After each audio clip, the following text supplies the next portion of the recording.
Greetings, everyone. It's Midweek Crisis again, and if you hear lots of bumping and knocking and weird sounds, it's because I've got the builders in.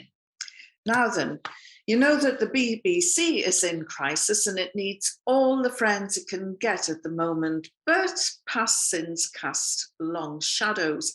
And there are those of us who still remember the shameful episode in 2009 when the BBC refused to broadcast an aid appeal for the Palestinians in Gaza on behalf of the DEC, or the Disasters Emergency Committee.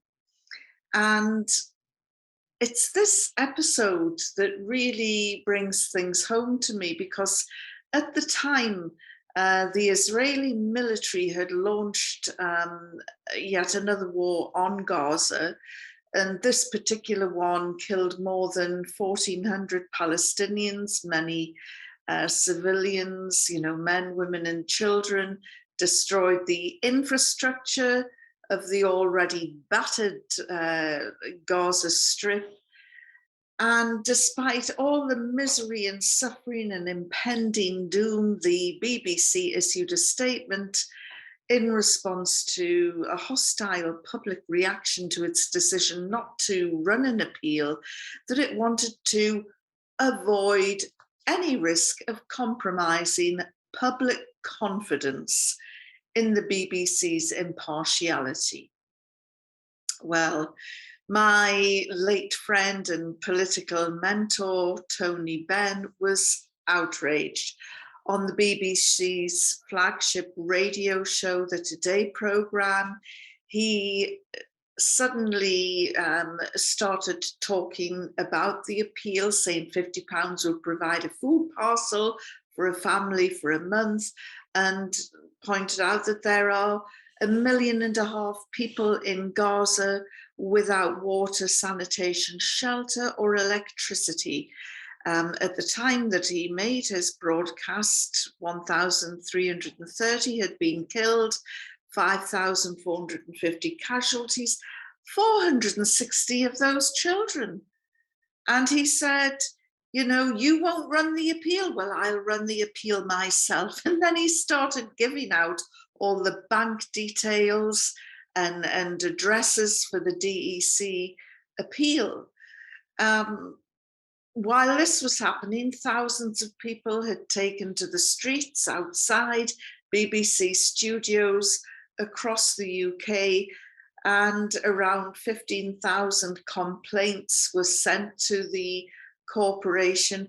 People wanted to know, why was the BBC punishing innocent men, women, and children in Gaza by refusing to air this charitable appeal, which was actually being broadcast by Channel 4, ITV, and Channel 5, and other terrestrial channels. So, why did the BBC think that it had to make this stand? Anyway, the good news is, in the first week, nearly £5.5 million was raised for the appeal. But, as the late journalist Robert Fisk described the BBC's coverage of Israel once as grovelling, and that was after the 2008 military offensive against the Palestinians in Gaza. Another veteran journalist I know, John Pilger, called Israel a lying machine. And he's been quite critical as well of BBC coverage.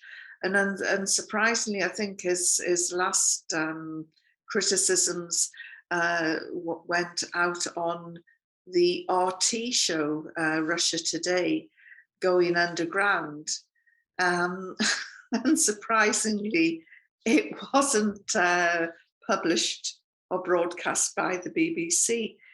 But the trouble is, skewed news and biased journalism favours the oppressors rather than the oppressed.